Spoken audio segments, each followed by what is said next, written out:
Reka nongere mbasuhuze mbifurize kugira ibihe byiza ndabizi ko mudukurikiye muri benshi cyane mu Rwanda no hanze y'igihugu cy'u Rwanda. Ikaze muri amakuru bibaye kuri Madame Agathe Kanziga. Uyu nguyu ni umufasha wahoze ari perezida w'u Rwanda Juvenal Habyarimana, akaba ari pari mu gihugu cy'Ubufaransa.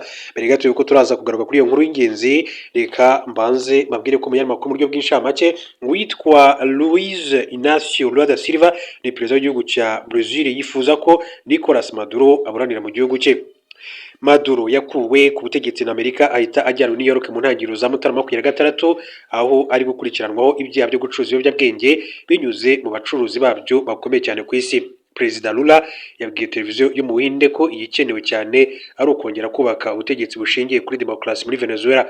Ati numva ko niba Nicolas Maduro akwiye gukurikiranwa mu mategeko, agomba kuburanishirizwa mu gihugu cye, si umunyamahanga. Hanyuma Perezida Lula da Silva yavuze ko Brazil idashyigikiye ibikorwa by'igihugu cye cyata muri yombi umuyobozi w'ikindi gihugu. Lula yavuze ko niba hari abanyabrazil bashinjwa ibyaha byo gucuruza ibiyobyabwenge bari muri Amerika, bagomba kubikurikiranwaho bari mu gihugu cyabo, ndetse ko yifuza kubiganiraho na Leta Zunze Ubumwe za Amerika. Mu buryo bw'inshamake kandi muri aya makuru reka mbabwire ko haravugwa yuko M23 yarekuye abasirikare 130 ba FARDC bari bamaze igihe mu maboko yayo. Umutwe wa Alliance Fleuve Congo M23 watangaje ko warekuye abasirikare 130 mu ngabo za Repubulika ya Demokarasi ya Congo FARDC bari bamaze igihe mu maboko yabo kugira ngo kandi bashyikirizwe imiryango yawo. Hanyuma rero kuwa gatanu tariki ya 30 nibwo uriya mutwe washyikirije abo basirikare komiseri w'umuryango w'ubumwe bw'Uburayi ushinzwe kwitegura ndetse no gucunga neza no gucunga ibiza ndetse n'uburinganire. Madamu Haja Al-Habib wagiriraga uruzinduko mu mujyi wa Goma nyuma yo kuva i Kigali, yakiriwe anagirana ibiganiro n'umuhuzabikorwa AFC M23 Corneille Nangaa Yerubo. Hanyuma rero amakuru avuga ko ibiganiro byibanze ku mikorere y'ubutabazi bw'ibanze muri Repubulika ya Demokarasi ya Kongo by'umwihariko mu burasirazuba bw'iki gihugu. Alliance Fleuve Congo M23 mu itangazo yasohoye kwa gatanu yavuze ko Haja Al-Habib yashimangiye akamaro ko kongera kandi imikoranire hagati ya AFC M23 n'abakora ibikorwa by'ubutabazi kugira ngo harusheho kandi gusubizwa ibibazo byugarije abaturage ba Kongo bamaze imyaka myinshi cyane bibasiwe n'intambara. Yanagaragaje ko hakenewe kandi gufungura inzira y'ubutabazi hashyirwaho komite tekinike ihuriweho, ndetse anagaragaza inyota yo kongera kandi gufungura ikibuga cy'indege cya Goma mu burasirazuba bwa Kongo. Corneille Nangaa yijeje Haja Al-Habib ubufatanye bwiza hagati ya Alliance Fleuve Congo M23 n'abakora ibikorwa by'ubutabazi mu bice igenzura, ndetse ko ingamba zorohereza urujya n'uruza rw'abaturage zamaze kandi gushyirwaho. Yavuze ko mwaka umwe ushize Alliance Fleuve Congo M23 ishyizeho inzego z'ubuyobozi hamaze kugaragara impinduka zifatika zirimo kugaruka ku mutekano, gusenya inkambi z'abari baravuye mu byabo, ikurwaho ry'inzitizi zose zari zarashyizweho na Wazalendo, FARDC na FDLR, ndetse no gusubiza mu byabo abaturage bagera kuri 1,200,000 bari barahungiye mu nkengero z'umujyi wa Goma. Ariko kandi n'ibintu Alliance Fleuve Congo M23 ivuga ko byatumye umusaruro w'ibiribwa wiyongera cyane muri ako karere. Uyu mutwe kandi wavuze ko mu rwego rw'uruzinduko rwa Haja Al-Habib Igoma wafashe icyemezo cyo kurekura abana bato 40 ndetse n'abagore bagera ku 100 bari barinjijwe mu gisirikare na FARDC nyuma bakisanga mu maboko ya Alliance Fleuve Congo M23 kugira ngo basubizwe mu miryango yabo. Unzemo ko wanashyikirije komiseri w'umuryango w'abibumbye umuryango umwe bw'Uburayi abasirikare 130 ba FARDC bakomerekeye ku rugamba, bari bamaze kandi kwitabwaho n'abaganga mu bitaro bya gisirikare bya Katindo bicungwa na Alliance Fleuve Congo M23 kugira ngo basubizwe imiryango yabo. Alliance Fleuve Congo M23 ivuga ko yiteguye kandi gukomeza kugirana na European Union ibiganiro bya tekinike mu rwego rwo kurushaho gushimangira uburyo bw'imikoranire hagati yayo n'abatabazi bo mu bice imaze igihe igenzura. Mbere gato ko tujya kuri Agathe Kanziga, ariko mabwire ko Perezida Trump wa Leta Zunze Ubumwe za Amerika yamaganye umwanzuro w'urukiko rw'ikirenga utesha agaciro imisoro yashyiriweho ibihugu. Perezida wa Leta Zunze Ubumwe za Amerika Donald Trump yamaganye umwanzuro w'urukiko rw'ikirenga utesha agaciro imisoro myinshi cyane yashyiriweho ibihugu ashinja kubangamira Amerika mu rwego rw'ubucuruzi. Amerika yari yarashyiriyeho ibihugu byinshi cyane umusoro hafi y'10%, ariko mu ntangiriro za Gashyantare 2025 Bwana Trump yarawuzamuye cyane ku Bushinwa, yawugejeje kuri 145%, nubwo yageze aho akoroshya ubwo ibihugu kandi byombi byari bikomeje ibiganiro. Abacamanza bagaragaje ko Trump yafashe icyemezo kirenze ububasha bwe yitwaje itegeko mpuzamahanga rigenga ibihe bidasanzwe by'ubukungu, bahamya ko inteko ishinga amategeko ariyo yagombaga kandi kwemeza niba imisoro izamurwa. Abacamanza bagaragaje ko nubwo Perezida wa Amerika afite ubwigenge mu bijyanye na politike y'ububanyi n'amahanga, itegeko nshinga riha inteko ishinga amategeko gusa ububasha bwo gushyiraho imisoro ndetse n'amahoro. Inkiko no zari zaragaragaje kandi ko iri tegeko ry'umwaka w'igihumbi kimwe magana cyenda mirongo irindwi na karindwi ryateganyirije ibihe bidasanzwe by'umutekano kandi ko ridaha perezida wa Amerika ububasha bwo gufata icyemezo mu rwego rw'ubukungu kigamije iringaniza mu bucuruzi. Ku mugoroba wo kuwa 20 Gashyantare, Perezida Trump yatangaje ko biteye isoni kuba abacamanza b'urukiko rw'ikirenga badashobora kumenya icyiza igihugu gikwiye.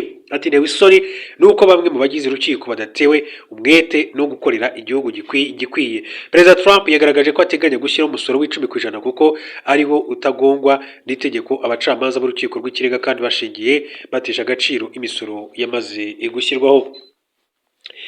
Ikaze makuru yacu kuri Agathe Kanziga. Agathe Kanziga ni umujenosideri uri mu bayiteguye Minisitiri Dr Bizimana. Tariki ya 10 kwezi kwa 2026 ni inkuru yanditswe n'ikinyamakuru ya Akadomo.com cyandikira ku butaka bw'u Rwanda. Bayimutwe ugira uti Agathe Kanziga ni umujenosideri uri mu bayiteguye Minisitiri Dr Bizimana. Minisitiri w'ubumwe bw'abanyarwanda n'inshingano mboneragihugu Dr Bizimana Jean Damascene yagaragaje ko umugore wa Habyarimana Juvenal wayoboye u Rwanda Agathe Kanziga ari umujenosideri mu bayiteguye, nibwo akomeza kandi kwihunza uruhare rwe ndetse n'abahungu be bakaba kandi barahagurukiye gutagatifuza se Juvenal Habyarimana. Kanziga yarimo bagize akazu itsinda ryarimo mu bagize umuryango we n'abandi ba hafi ya Habyarimana bagize uruhare muri guhembera no gutegeka ko abatutsi bicwa, n'ibirego yakanye imyaka myinshi. Yavuye mu Rwanda ajya mu Burayi tariki ya 9 Mata mwaka wa 1994 ku busabe bwa Perezida w'Ubufaransa François Mitterrand, inshuti ikomeye cyane Habyarimana. Kuva yagera mu Bufaransa, u Rwanda rwasabye inshuro zitabarika ko yoherezwa mu Rwanda kugira ngo aburanishwe ku ruhare ashinjwa muri jenoside, cyangwa se ubutabera bw'Ubufaransa bukaba bwamuburanishiriza aho ari, ariko ntabwo byigeze bikorwa. Ubwo yari mu birori byo kumurika igitabo cyanditswe na Yohani Mukagasana, Minisitiri Dr Bizimana yerekanye ko kuri ubu kandi usanga gupfobya ndetse no guhakana jenoside yakorewe abatutsi byiganje mu rubyiruko, by'umwihariko abana bakomoka ku bajenosideri. Natanze urugero umuryango wa Habyarimana wateguye umugambi wa jenoside yakorewe abatutsi, ariko kuri ubu ukaba usigaye wihunza uruhare rwo. Akaba yarashimangiye ko umugore wa Habyarimana Agathe Kanziga nawe ari umujenosideri kuko ari mu bayiteguye. Ati umugore wa Habyarimana Agathe Kanziga ni umujenosideri uri mu bayiteguye rwose, ariko abahungu be uwitwa Jean-Luc ndetse na Léon Habyarimana, ubwo n'abahungu ba Habyarimana badukanye kwirirwa batagatifuza se Juvenal Habyarimana wateguye jenoside, wanashyizeho umugambi wayo bamugira intungane iri aho ngaho. Ati gitangaza nyamara kandi umwicanyi ruharwa. Ati nuvuga kenshi Agathe Kanziga yagaragazwaga nk'umugore w'umukuru w'igihugu gusa. Ati yari umwe mu bantu bari ku isonga ry'ubutegetsi, aho yari mu mutima w'itsinda rya politiki n'igisirikare ryateguye kandi rigashyira mu bikorwa jenoside yakorewe abatutsi mwaka wa 1994.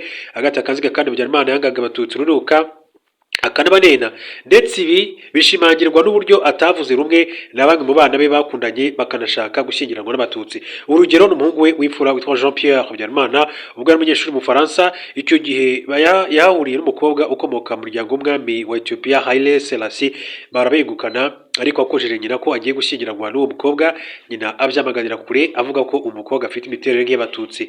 Kanziga yahisemo rero gushyingira umuhungu we, umukobwa Kabuga Felicien, na cyane ko Kabuga na Kanziga bari bafitanye ubushuti bukomeye.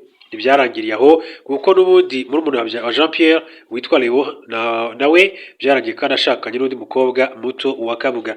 Uruhare rwa Kanziga mu itegurwa rya jenoside yakorewe abatutsi. Kanziga yari asanzwe afitiye urwango abatutsi, ariko ku itariki ya 1 Ukwakira mwaka wa 1990 atubwo yamenyaga ko ingabo za RPF zatangiye urugamba rwo kubora igihugu, ibintu byahinduye isura ndetse birushaho kujya irudubi. Kanziga ati yaba Kanziga, basaza be ndetse na Jean Pierre ati na Perezida Habyarimana ku bufatanye n'abandi bari bagize akazu, ati bakajije umurego mu bikorwa byo gutegura umugambi wabo wa jenoside. Kanziga yafataga abatutsi nk'aho bari baciriritse cyane ku buryo atanigeze kandi ashyigikira imishyikirano ndetse n'amasezerano y'amahoro yarusha. Kanziga azwiho ko ari yaragize uruhare mu nama zateguraga ibikorwa bya jenoside ndetse akanatera inkunga imishinga y'interahamwe yo gutegura ndetse no kugerageza uko jenoside zikorwa. Hanyuma igihe ingabo za RPF zatangizaga urugamba rwo kubora igihugu, Agathe Kanziga Habyarimana n'ingabo ze nabo batangiye kandi kwica abatutsi ku bwinshi. Hari ijoro rimwe muri Mutarama mwaka wa 1991 ahagana saa 8 z'ijoro ngo ryabereyemo inama rukokoma yahuje Agathe Kanziga, Perezida Habyarimana hamwe n'abandi bantu bari bagize akazu, barimo Joseph Nzirorera hamwe na Prefe Ruhengeri Charles Zabagerageza wasimbuye Proteze Nyirazo, ndetse na Prefe Gisenyi Kome Bizimungu na Colonel Elisa Gatwa wari umunyamabanga wihariye wa Perezida. Iyi nama yasize hemejwe icyo bise umuganda, aho hari abasivili b'abahutu bigishijwe imbunda mu ibanga, bagasabwa rero gutanga umuganda wo kwica abatutsi, ndetse bakanababwira ko n'inkotanyi yose bahura bayica, kuko no gutema urumogi ati biba bidahagije iyo utaranduye umuzi warwo. Hanateguwe ingengo y'imari izifashishwa muri icyo gikorwa, ku buryo hemerejwemo agera ku bihumbi 110 by'amadolari y'Amerika, yagombaga kandi kwifashishwa mu kubona intwaro, lisansi, imodoka n'ibindi bikoresho. Si ibyo gusa kuko hari n'ahandi Kanziga yatanze inkunga ya miliyoni 5 z'amafaranga y'u Rwanda yagombaga kwifashishwa mu kugura imyenda y'interahamwe. Kanziga yitabiriye izindi nama zigamije gutegura jenoside, harimo iyo yayoboye yabereye mu rugo rwa Pascal Simbikangwa i Remera muri Mutarama mwaka w'1991, yabereye mu rugo kwa Colonel Sagatwa, nayo kandi Kabuga Felicien yasabiwemo gutanga inkunga ye, ndetse n'inama yayobowe na Kanziga mwaka w'1993 mu rugo rwa Wells Banzi i Gisenyi. Kwa 27 Gashyantare umwaka w'1994 nabwo Agathe Kanziga yitabira inama yari igamije gukusanya amafaranga yo gufasha interahamwe. Iyo nama kandi ikaba yarabereye muri hoteli y'umugabo we ku Irebero yitwaga Hotel Rebero L'Horizon. Iyi nama yaganye ku musozo habonetse miliyoni 3 z'amafaranga y'u Rwanda. Biravugwa ko Kanziga n'ikipe ikomeye y'abo muryango we yaramaze kandi kubaka bageze ku rugero batagishaka kuvugirwamo na Perezida Habyarimana, ndetse bakaba kandi banamukumira mu bikorwa byabo, nuko babikoze ubwo Habyarimana yajyaga kuri hoteli ye ku Irebero, ariko akanyurwa n'abacunga umutekano kwinjira babiherewe itegeko na Kanziga wari mu nama na basaza be. Nubwo bimeze bityo ariko, mu kiganiro giheruka gushyirwa hanze, Agathe Kanziga yitarukije uruhare rwe muri jenoside yakorewe abatutsi no mu miyoborere mibi y'igihugu. Ikiganiro cyanenzwe n'abantu batandukanye, bagaragaza ko cyuzuyemo inenge zishingiye ku binyoma. Uyu mugore anavuga uburyo kandi hari ibyo yirengagizaga kuvugaho nkana muri iki kiganiro. Sosiyete ya civile mu karere ka Minembwe yabwiye BBC ko imirwano yo mu cyumweru cyashize hafi y'agace ka Prezero mu misozi ya Fizi yashegeshe ingendo zituma ibintu kandi by'ibanze nka mazoto, imiti n'ibikoresho nkenerwa bigera Iminembwe muri rusange. Muri ntangiriro z'uku kwezi kandi umuvugizi w'ingabo za leta ya Kivu y'Epfo yatangaje intego yo kwisubiza Minembwe Centre, imaze kandi igihe kigera ku mwaka igenzurwa n'abarwanyi batwirwanaho bafatanya na M23. Mu gihe kwa gatatu na saa sita wari umunsi wo gutangira kubahiriza agahenge hagati y'uruhande rwa leta n'abafatanya narwo n'urwa M23 rw'abafatanya narwo, ariko ntabwo ibintu byigeze byubahirizwa. Makuru BBC goza imiryango kandi yahawe na bamwe mu bafite abo babo mu gace ka Minembwe, kandi aremeza ko imirwano yakomeje. Biragoye kwemeza abarenze ku gahenge bagatera abandi. Minembwe Centre ni akarere kandi kameze nk'abari mu kibaya kari hagati y'imisozi ya Fizi mu burasirazuba. Muri iyo misozi niho kandi hari agace k'ingenzi kazwi nka Prezero k'amasanganzira yerekeza Baraka mu majyepfo, Uvira mu majyaruguru ashyira uburasirazuba. Munsi y'imisozi hari umugezi wa Rwiko, hakurya yaho niho rero hahera imidugudu ya Minembwe ituwe n'abaturage benshi cyane. Gukomeza iburengerazuba werekeza Minembwe Centre. Uburengerazuba bwa Minembwe hariyo kandi umugezi wa Minembwe, hejuru kaba imisozi irimo Gahwera ifatwa nk'irembo ry'uburengerazuba bwa Minembwe muri rusange. Sebagabo Mufashi ukuriye sosiyete sivile ya Minembwe mu ntangiriro kandi z'iki cyumweru yabwiye igitangazamakuru ko ibitero by'indege nto zitajyamo abadereva cyangwa se drone z'ingabo za leta bituruka mu burasirazuba n'uburengerazuba. Ingabo za leta zivuga ko rero zihanganye n'umutwe wa twirwanaho ufatanya na M23. Iri tangazo ryo kuwa kane nijoro, umuvugizi wa M23 yamaganye ibitero by'ubwicanyi ku baturage b'abanyamulenge mu gace ka Minembwe bikorwa n'ingabo za leta zifatanyije n'ingabo zirimo iz'u Burundi. Mbere uruhande rw'ingabo za leta kandi rwahakanye kurasa ku baturage, ko ahubwo muri imirwano rurasa ku birindiro by'inyeshyamba zatwirwanaho. Mu itangazo ryo kuwa gatanu, igisirikare cya Repubulika Demokarasi ya Kongo cyasohoye itangazo kivuga ko inyeshyamba za M23 kivuga ko zifatanya n'ingabo z'u Rwanda zateye ibirindiro bya FARDC muri Kivu y'Epfo na Kivu ya Ruguru mu guhonyora agahenge kasabwe na Angola. Minembwe Centre, amakuru agera kuri BBC gahuza imiryango yemeza ko abaturage batakibasha kandi kubona amakuru mazoto ikoresha za moto z'amashanyarazi, kandi iminara y'itumanaho yo ku misozi ikikije Minembwe nayo ubu idakora kubera kubura mazoto ndetse n'ubushake bw'ayigenzura. Bamwe mu bahaye makuru y'itangazamakuru bavuga ko mirwano yo kuwa gatatu no kuwa kane ingabo zirwanira ku butaka za FARDC Wazalendo n'ingabo z'u Burundi zavanye abarwanyi batwirwanaho na M23 kuri Prezero zikabambutsa umugezi wa Rwiko bigatuma kandi abaturage benshi cyane bari batuye hakurya y'uwo mugezi bahunga berekeza Minembwe Centre.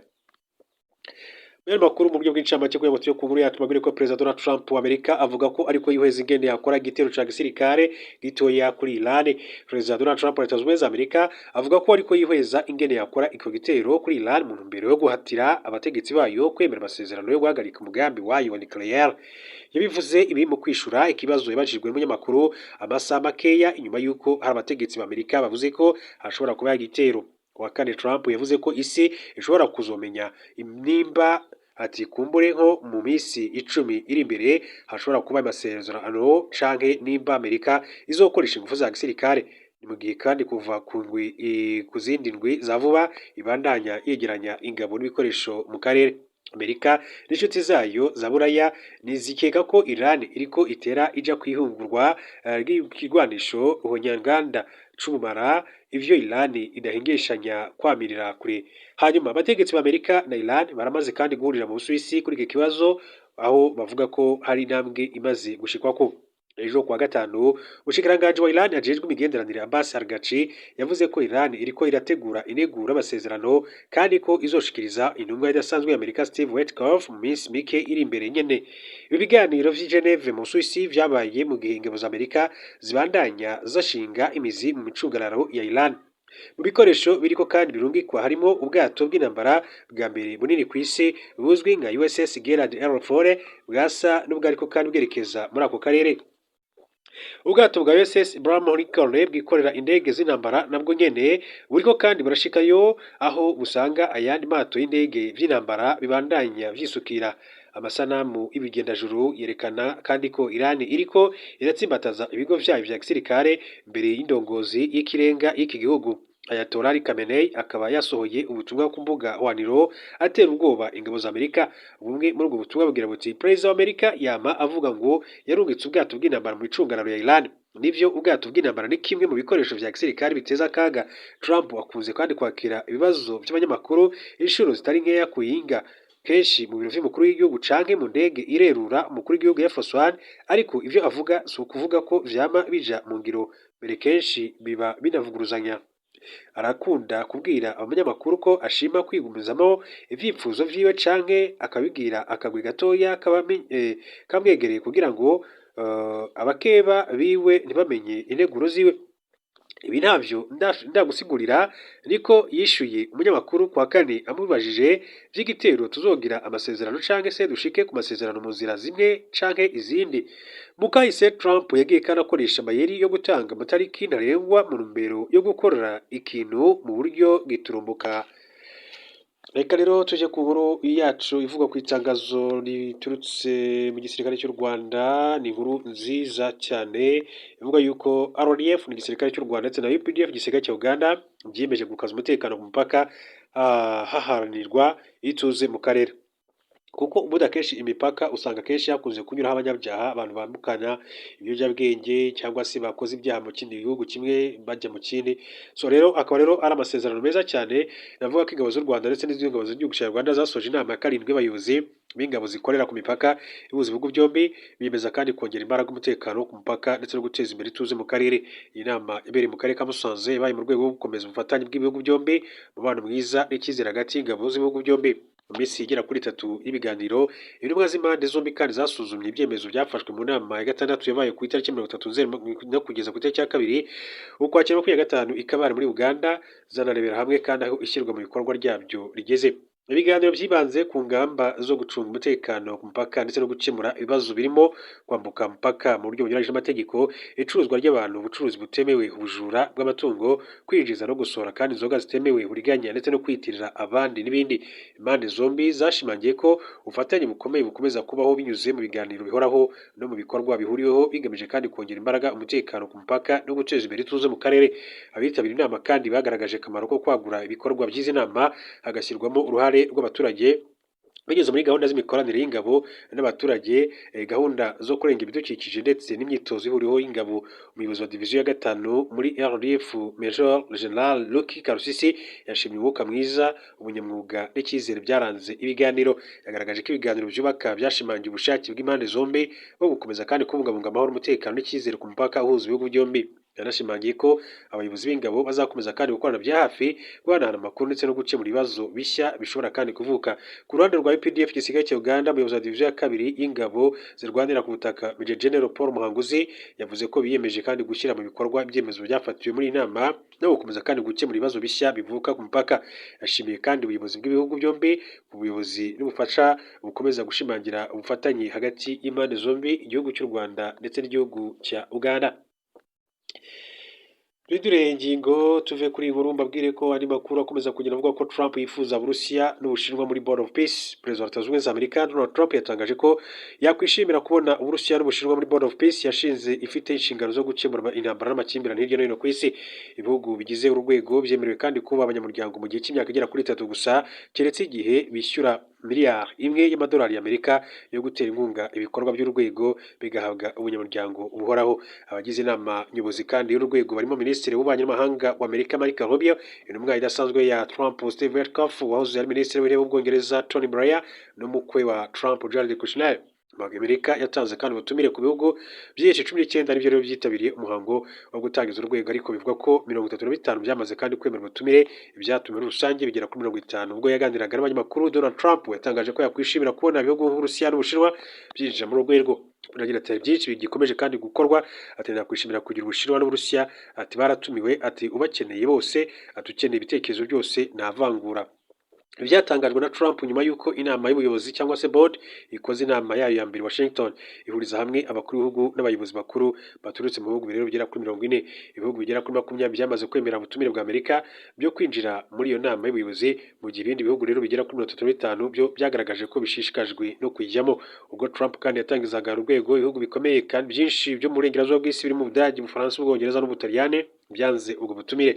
Bimwe mu byavuze ko bihangayikishijwe n'uko urwego rushobora gutesha agaciro ubufasha bwa Loni, mu gihe kandi ibindi byagaragaje impungenge ku bijyanye no kuba Uburusiya bushobora kandi kubigiramo uruhare. Trump yatangaje igitekerezo cye cyo gushyiraho Board of Peace bwa mbere muri 2025 ubwo yatangazaga gahunda yo guhagarika intambara yo muri Gaza.